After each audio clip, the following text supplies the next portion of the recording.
జై శ్రీరామ్, జై జై శ్రీరామ్. శ్రీకాకుళం జిల్లా ఆమదాలవలస మండలం సైలాడ గ్రామంలో గత 45 సంవత్సరాలుగా ఆ ఊరు వెలిసి ఇప్పటి వరకు కూడా ఆ గ్రామంలో చిన్న మందిరం అంటూ లేదు, ఒక అమ్మవారు చెట్టు తప్ప. అటువంటి ఊరిలో కొండను ఆక్రమించి పాస్టర్ చర్చు నిర్మాణం చేయడానికి పునాదుల వరకు లేపాడు. గ్రామస్తులు శ్రీకృష్ణసేనకు ఈ యొక్క విషయం తెలియజేశారు. శ్రీకృష్ణసేన చొరవ తీసుకొని 2 నెలలుగా శ్రమించి పంచాయతీ సెక్రటరీ గారికి మరియు ఎంఆర్ఓ గారికి కంప్లైంట్ ఇవ్వడం జరిగింది. చర్చు ఆగడం జరిగింది. శ్రీ రామ మందిరం శంకుస్థాపన జరిగింది. శ్రీకృష్ణసేన 2 నెలలుగా గ్రామంలో తిరిగి వాళ్ళకు చైతన్యపరచడానికి అనేకమైన కార్యక్రమాలు చేసి చైతన్యవంతులుగా చేయడం జరిగింది. జై శ్రీరామ్.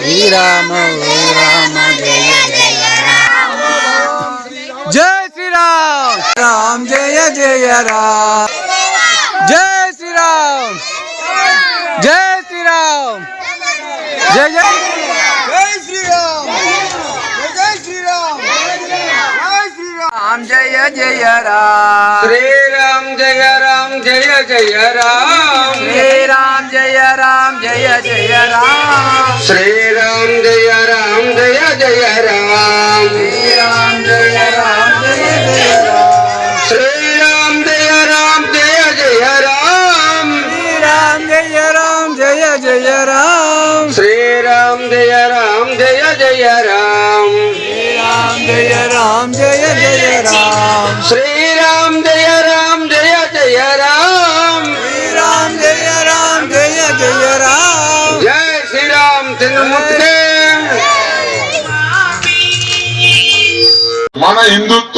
మన హిందుత్వం పెరిగి పందులుగా ఉన్నంత కాలం ఇలాంటి వారు చెప్పేటటువంటి పురాణాలు, భూత పురాణాలని, బైబిల్ పురాణాలని మనం వినాల్సి వస్తుంది. ఆ బైబిల్ తెలిస్తే మీరు అందరూ పారిపోతారు. అది 2వ స్టేజ్, అవసరం లేదు మనకి. ఒకవేళ వాళ్ళంతా కూడా మన ధర్మంలోనికి వచ్చేస్తే మనం స్వాగతిద్దాం. వారు కూడా మన బంధువులే. మతం మారే వాళ్ళు కూడా మన బంధువులే. వారేమీ చెడ్డవారు కాదు. వారు అమాయకత్వంతో, అంటే పాస్టర్లు కాదు, పాస్టర్లు తెలివిగా మారారు. మిగతా వాళ్ళు అమాయకత్వంతో, అజ్ఞానంతో రోగాలు తగ్గిపోతాయని, అక్కడికి వెళ్తే బాబు కాపాడేస్తాడని, యేసుబాబు కాపాడేస్తాడని వెళ్ళిపోయారు. అక్కడ ఇప్పుడు కొట్టి పెట్టాడుతున్నారు.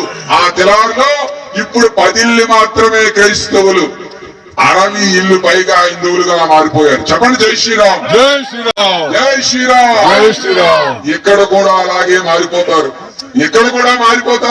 మీరందరూ వాళ్ళని స్వాగతించండి. హిందుత్వం అంటే అందరూ బాగుండాలనేది హిందుత్వం. నేను మాత్రమే బాగుండాలనేది హిందుత్వం కాదు. అవి పరాయి మతాలు. దాని జోలికి మీరు వెళ్ళొద్దు. వారిని మళ్ళీ మన ధర్మం తీసుకొద్దాం. మన రామ మందిరాన్ని మనం పూర్తి చేసుకుందాం. ఎవ్వరు కూడా భయపడాల్సిన పని లేదు. ధైర్యంగా ఉండండి. ఆ చర్చిని మనం అందరం మూకుమ్మడిగా ఆపేద్దాం. జై శ్రీరామ్, జై శ్రీరామ్. ఆపేద్దామా? ఆపేద్దాం. చర్చిని ఆపేద్దామా? చెప్పండి గట్టిగా, ఆపేద్దామా? ఒకవేళ చర్చి కట్టాలనుకోండి, కట్టుకోండి. ఎలాగా? నీవు ఎస్సీ నుండి బీసీసీ సర్టిఫికేట్ తీసుకొని మతం క్రైస్తవుడిగా మారి మనందరి అనుమతి తీసుకొని, అప్పుడు ప్రభుత్వం వారి యొక్క అనుమతి కూడా తీసుకొని, గ్రామం యొక్క అనుమతి కూడా తీసుకొని, గ్రామ సభ పెట్టి ఎంఆర్ఓ గారు వచ్చి మనం అందరం సంతకాలు చేసి ఆ యొక్క మా క్రైస్తవ మందిరం కట్టుకున్న నాకు ఎటువంటి అభ్యంతరం లేదు, నేను హిందువునే గాని నేను చావలేని హిందువుణ్ణి, కట్టుకొని అని మనం అంటే అప్పుడు కట్టగలరు చర్చిని. అంతవరకు కట్టలేరు. ఆ విషయం మీకు చెప్పడానికే వచ్చాం. జై శ్రీరామ్. అయితే నేను ముగింపుగా మనము అంటుంది, ఈ రోజు మన దేశంలో కొంతమంది ఈ కుహానావాదులు, ఈ దిక్కుమాలినటువంటి వారు, అంతకంటే దిక్కుమాలినటువంటి లౌకికవాదులు అంటే వారి హిందువులే. హిందువులుగా ఉంటూ క్రైస్తవం గొప్పది, మామూలీయం గొప్పది అని చెప్పుకునేటటువంటి ఈ లౌకికవాదులు ఉన్నంత కాలం, వారిని మనం తరిమి కొట్టనంత కాలం ఇలాంటి స్థితిలే మనకు ఉంటాయి. అందుచేత నేను క్రైస్తవంలో ఉన్నాను, నా కొడుకు హిందువుగా ఉంటూ చక్కగా ఉద్యోగం చేస్తున్నాడంటే కుదరదు. మనమందరం కూడా ఇందులో కనీసం ఒక్కరైనా మేము కలిపి కలెక్టర్ ఆఫీస్ లో ఆధారాలు సహా ఇస్తే వారి ఉద్యోగము, వారు పెట్టుకునేటటువంటి లోన్లు కూడా తిరిగి కట్టాలి. లోన్లు ఎవరి పేరు మీద తీసుకుంటారు? ఎస్సీ పేరు మీదనే కదా, లేదా ఎస్టీ పేరు మీదే కదా. మరి లోన్లు తీసుకుంటావు, ఏమంటే ఉద్యోగాలు తీసుకుంటావు. హిందుత్వానికి వ్యతిరేకమా? క్రైస్తవులో మాలుందా? క్రైస్తవుల మాది ఉందా? క్రైస్తవుల ఇల్లుందా? క్రైస్తవులు ఎవరు ఇల్లు మాదిగోడు కాదు కదా. అవన్నీ కూడా హిందుత్వంలోనే ఉంది కదా. మరి హిందుత్వంలో ఉండేటటువంటి నీవు రిజర్వేషన్ తీసుకుంటున్నావు. నీకు చిన్న వర్గము, చిన్న జాతనే కదా. మొత్తం రాజ్యాంగం నీకు ఏమిచ్చింది? నీకు రిజర్వేషన్ ఇచ్చింది. నీవు అందరిలాగే సమానంగా ఉంటే ఈ రిజర్వేషన్ ఉంటుందండి? ఉండదు. నువ్వు రిజర్వేషన్ పొందుతావు, బాగా బొలుస్తావు, ఉద్యోగం తీసుకుంటావు. నువ్వేంచి పాస్టర్వా? నువ్వు పాస్టర్ అయితే నీ సర్టిఫికేట్ నువ్వు మార్చుకో. నీకు దమ్ము, ధైర్యం, కలేజ, నీ యొక్క మతం మీద నీకు నిజంగా విశ్వాసం ఉంటే నువ్వు క్రైస్తవుడుగా మారిపో. నిజమైన క్రైస్తవుడు ఎవడంటే సర్టిఫికేట్ ఉండేవాడే క్రైస్తవుడు. ఈ దేశంలో 98% మంది అసలైన క్రైస్తవులు ఎవరూ లేరు, దొంగ క్రైస్తవులే. దొంగ క్రైస్తవులు అంటే ఎవరు దొంగతనం చేయలేదు. ఎక్కడ దొంగతనం చేశారు? మన ఎస్సీ రిజర్వేషన్, మన ఎస్టీ రిజర్వేషన్, మన బీసీ రిజర్వేషన్. ఈ రిజర్వేషన్ ని దొంగిలించుకునేటటువంటి కుల దొంగలు, ధర్మ దొంగలు. నీ కులం అంటే ఎస్సీ ఓడు, నీ మతం అంటే క్రైస్తవమా? క్రైస్తవులో కులమందండి? క్రైస్తవులో కులముందా? లేదు. మరి ఎక్కడ కులం ఉంది? కేవలం హిందుత్వంలోనే.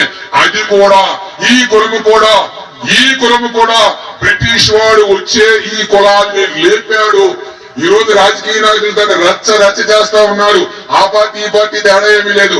అన్ని పార్టీలు కూడా కులం అనేటటువంటి గజ్జి, కులం అనేటటువంటి దిక్కుమాలినటువంటి బలహీనత మన హైందవ సనాతన ధర్మాన్ని నాశనం చేస్తూ ఉంది. ఈ కులానికి అతీతంగా నేను హిందువుని, నా ధర్మం హైందవ సనాతన ధర్మము, నా దేశము భారతదేశం అని ఎవరైతే అనుకుంటారో వాళ్ళే అసలు సిసలయ్యేటటువంటి హిందువు. హిందువు అంటే ధైర్యం కలిగేవాడే హిందువు. అసలు భక్తుడంటే భయం లేనివాడు భక్తుడు. అసలైన భక్తుడు ఆంజనేయ స్వామి. రాముడి యొక్క భార్య అయ్యేటటువంటి అమ్మవారి అయ్యేటటువంటి సీతమ్మ వారిని ఎత్తుకుపోతే రావణుడు ఏం చేశాడండి? ఏం చేశాడు ఆంజనేయ స్వామి? రావణ ఓ రావణ నువ్వు మంచివాడువు, ఓ రావణ నువ్వు చాలా మంచివాడువు, నా తల్లి అయ్యేటటువంటి నా రాముడి యొక్క భార్య అయ్యేటటువంటి నా సీతమ్మ వారిని నాతో పంపించవా అని అడిగాడా? తీశాడు. నీవు పంపించకపోతే నిన్ను చంపైనా నా తల్లిని నేను ఎత్తుకుపోతాను. నిన్ను చంపైనా. అదండి ధైర్యం అంటే ఏంటండి? మాట్లాడడానికి నోరు లేవా? మాట్లాడడానికి ధర్మం తెలియదా? మాట్లాడకుండా ధర్మము తెలియకుండా ఉండేటటువంటి భీష్ముడు నిండు సభలో ద్రౌపది అమ్మవారి యొక్క వస్త్రాపహరణం జరుగుతూ ఉంటే దిక్కుమాలినటువంటి మరి వస్త్రాపహరణం చేసేటటువంటి ఎవడండి? దుశ్శాసనుడు చీరను లాగుతూ ఉంటే భీష్మాచార్యులు, ధర్మము తెలిసేటటువంటి భీష్ముడు మీలాగే శైలాడ గ్రామస్తుల్లాగానే భీష్మాచార్యులు కూడా చాలా ప్రశాంతంగా ఉన్నాడు. ఏమయ్యింది అని. నాయనా ఓ తాత భీష్మాచార్య, నిండు సభలో ఈ సభలోనికి అసలు మాతృమూర్తి రాకూడదు, శ్రీమూర్తి. అయినా నేను ఏ స్థితిలో ఉన్నాను? నేను సభలోనికి రానటువంటి స్థితిలో నేను ఉన్నాను. అంటే రజస్వల స్థితిలో ఉన్నాను. ఈ స్థితిలో ఉండేటటువంటి నన్ను బలవంతంగా జుట్టుబట్టి లాగి ఇక్కడ తీసుకొచ్చేటటువంటి వారిని నువ్వు వారించలేవా? ఏమయ్యా ఓ తాత అంటే ఒక్క అమ్మా ఎవరు మాట్లాడదు. భీష్మాచార్యుల వారు ఏ మాట కూడా చెప్పకుండా అమ్మ ఇందులో నాకు ఏది ధర్మమో ఏది అధర్మమో ఏది సత్యమో ఏది అసత్యమో చెప్పేటటువంటి స్థితి నాకు లేదని తప్పించుకుంటాడు. యుద్ధ రంగంలో కౌరవులు పాండవులు ఎదురెదురుగా యుద్ధం చేస్తూ ఉన్నారు. కృష్ణ పరమాత్మ అంటాడు, ఓ అర్జున మీ తాత మీద 1000 బాణాలు అని. అయ్యో మా తాతను కొట్టాలా? భీష్మాచార్యుల వారిని మీ తాతనే కొట్టాలి నాయన, మీ తాతనే కొట్టాలి. నీవు కొట్టకపోయినా మీ తాత నీ యొక్క భార్య అయ్యేటటువంటి ద్రౌపది అమ్మవారి యొక్క చీరను లాగుతూ ఉంటే దుశ్శాసనుడు అయ్యేటటువంటి దిక్కుమాలిన వెధవ లాగుతూ ఉంటే ఆనందంగా సినిమా చూస్తావా? ఏమయ్యా అదేమి సీరియల్ సినిమా చూస్తావా? నీకే అడిగే హక్కు లేదా? అడిగే దమ్ము లేదా? సైలాడు గ్రామస్తులకు ప్రశాంతంగా ఉంటారా? అలా ఉంటే ఎలాగవుతుంది? కొట్టవయ్య భీష్మాచార్యుల్ని చెదగొట్టాడు అర్జునుడు. భీష్మాచార్యులు పడిపోయారు. ఆయన చేసినటువంటి పాపము రక్తపు దారి కారుతూ ఉంటే ఆయన చేసిన పాపము దుర్యోధనుడి దగ్గర బాగా తిండి తిన్నాడు. ఎవరు? భీష్ముడు. బాగా తిని ఆ యొక్క రక్తము అధర్మం అనేటటువంటి తిండి పాండవుల యొక్క సొత్తుని పాండవుల రాజ్యాన్ని కౌరవులు అనుభవించి ఆ రాజ్యంతో వచ్చేటటువంటి సొమ్ముని ఈ భీష్మాచార్యులు కూడా తినడం వల్ల ఈయన కూడా అధర్మం వంటబట్టేసింది. ఎప్పుడైతే తన తిండిలో ఉండేటటువంటి రక్తంగా మారింది, ఎప్పుడైతే రక్తం పోయిందో అప్పుడు భీష్మాచార్యుల వారికి ధర్మము గుర్తొచ్చింది. అప్పుడు అంటాడు కృష్ణుడు, ఆ అంపశయ్య మీదే ఉండేటటువంటి భీష్మాచార్యుల వారికి ధర్మము తెలుసు అని. ఏమండి ఇంత కథ ఉంది కాబట్టి ధర్మము తెలిసి సత్యము తెలిసి మాట్లాడకుండా ఎవరైతే ఉంటారో వారి స్థితి ఎలా ఉంటుందంటే భీష్ముడి యొక్క స్థితి వారికి కూడా పడుతుంది. మీరు భీష్ముడి లాగా ఉంటారా? ఆంజనేయ స్వామిలా ఉంటారా? ఆంజనేయుడు భీష్ముడిలా కూర్చోలేదు. ఆంజనేయ స్వామి వీరుడు, ఆంజనేయ స్వామి సూర్యుడు. ఆయన ధర్మం కోసం తన తల్లి అయ్యేటటువంటి సీతమ్మ వారి కోసం రావణ్ణి మొక్కలు చేయగలడు. రావణ్ణి ముక్కలు చేయగలిగినటువంటి ధైర్యం ఉండేటటువంటి హనుమంతుడు చెట్ట చివరిగా అమ్మ యొక్క అనుగ్రహాన్ని తీసుకొని, నాయనా నువ్వు పుత్ర సమానుడివి అయినప్పటికీ కూడాను పరస్త్రీగా ఉండేటటువంటి నేను నీ భుజాల మీద ఎక్కి నేను మన రాజ్యంలోనికి నేను రాలేను. నన్ను రక్షించేవాడు రాముడే.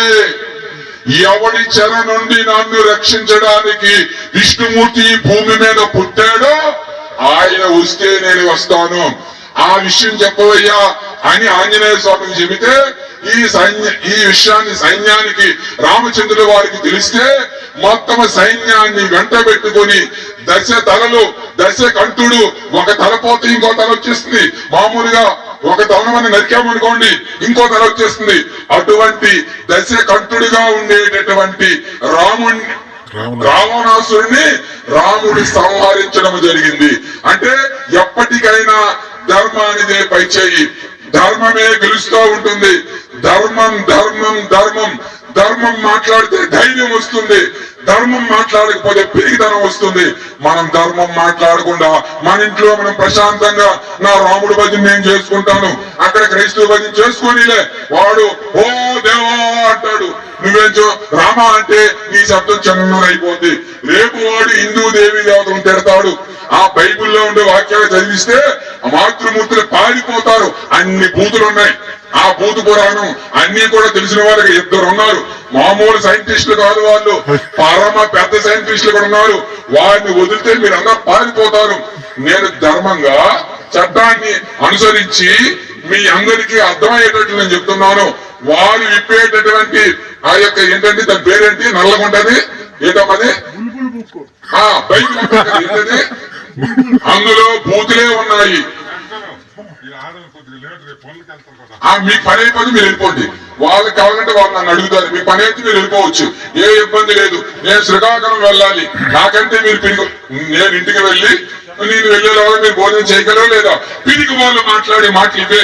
స్వామిని వాపే నిజంగా లోపల పిరికితనం ఉంది.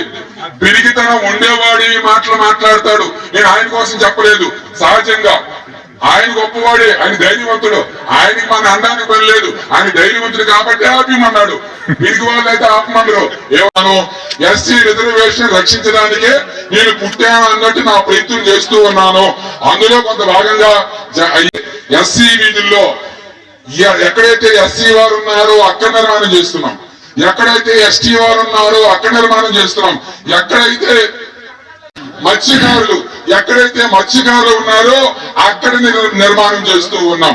అంటే ఎక్కడ ధర్మం నాశనం అవుతుందో అక్కడ నిర్మాణం చేసేటటువంటి బాధ్యతనే భగవంతుడు పెద్దల రూపంలో మనందరికీ కూడా ఇచ్చాడు.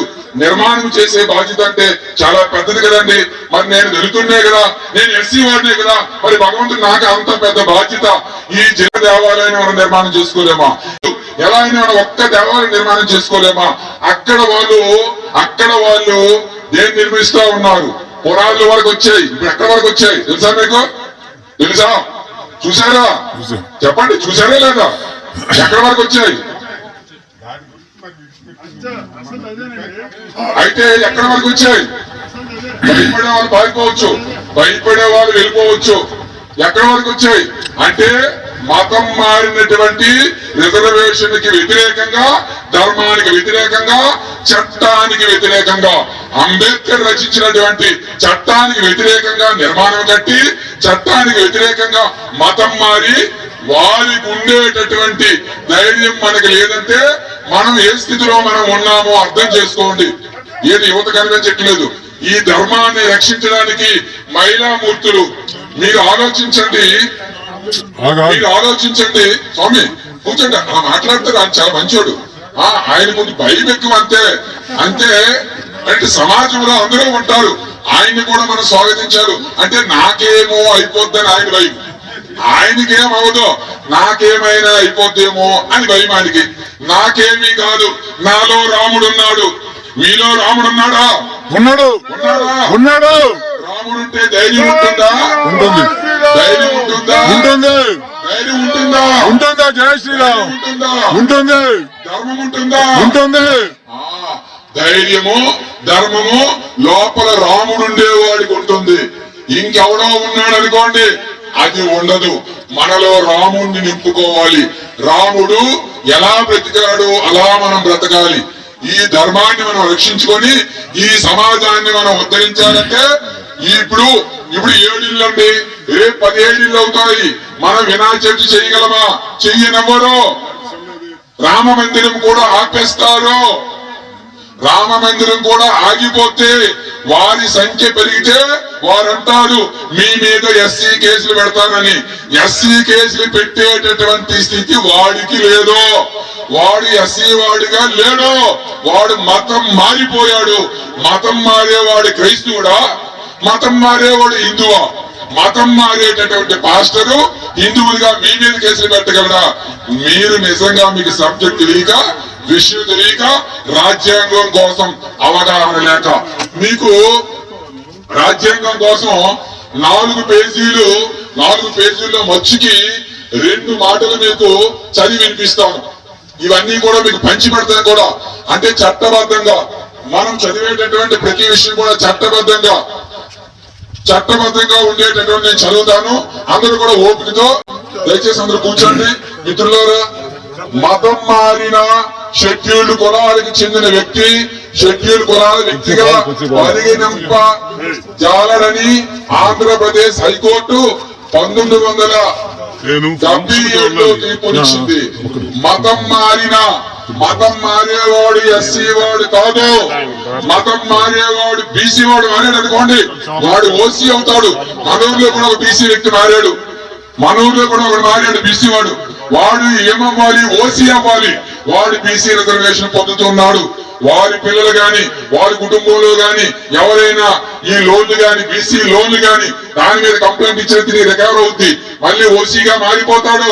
ఆయన మీద మనం అందరం కూడా అవసరమైతే, మీకు నిజంగా దమ్ముంటే, నిజంగా ఆ హిందూ ధర్మం కోసం ఏమైనా సహనం ఓపిక ఉంటే వారిని మతం మళ్ళీ మన ధర్మంలోనికి తీసుకొచ్చారనుకోండి, గొడవే లేదు. ఎస్ఎస్ ఏం చెప్తుందంటే, ఎవరైతే క్రైస్తవులుగా మారిపోయారో మతము, వారు మళ్ళీ హిందువులుగా వచ్చేస్తే స్వాగతం పలుకుతుంది. ఈ రాష్ట్రంలో ఈ రాష్ట్రంలో 25,000 మందికి పైగా మతం మారేటటువంటి వాటి మనం ఏమంటామండి ఆత్మీయ బంధువులని. ఆత్మీయ బంధువులు ఎంతమంది అండి? 25,000 మందిని మళ్ళీ హిందువులుగా మనము అమ్మఒడిలో చేర్పించుకోగలిగాము. ఎంతమందినండి మళ్ళీ మన ధర్మంలో తీసుకొచ్చాం? 25,000 మంది. 25 మంది కాదు, 25,000 మంది. ఈ జిల్లాలో 1000 మంది, 500 స్వామి 500 మంది. ఈ శ్రీకాకుళం జిల్లాలో 500 మంది మతం మారేటటువంటి ఆత్మీయ బంధువులను మనం పేరు పెట్టుకున్నాం. క్రైస్తవులు అంటే బాధపడతారని. ఆత్మీయ బంధువుల్ని, మతం మారేటటువంటి బంధువుల్ని మళ్ళీ మనము మన ధర్మములోనికి తీసుకొచ్చాము. దానికి ఉదాహరణగా కోటమమ్మాలి మండలం కిలారి గ్రామంలో సుమారుగా ఒక దగ్గర 70-80 ఇల్లు ఎస్సీ వాళ్ళు ఉన్నారు. 70-80 ఇల్లు ఎస్సీ వారు ఉంటే వాళ్ళు కూడా ఒక చర్చి కట్టి, అవసరమైతే రెండో చర్చి కట్టి 70% అంటే 70 మందిలో ఒక 20-30 కుటుంబాలు మాత్రమే హిందువులుగా ఉండి మొత్తం మతం మారిపోయారు. మనం ఇలాగే అక్కడ మీటింగ్ పెట్టాం, రాజ్యాంగం కోసం, చట్టం కోసం చెప్పాము. చెప్పేసరికి అక్కడ రెల్లి కులానికి చెందినటువంటి ఒక వ్యక్తి అడగడానికని వచ్చాడు. ఎప్పుడైతే చట్టం కోసం చెప్పామో వాడు కూడా ఉద్యోగి, వాడు ఉద్యోగం కోల్పోతాడా? ఏమండి, క్రైస్తవం కోసం ఉద్యోగం వదిలేస్తాడా? దెబ్బకి పారిపోయాడు. మొత్తం అక్కడ ఉండే కుటుంబాలన్నీ కూడా మళ్ళీ గర్వాప్స అయిపోయాయి.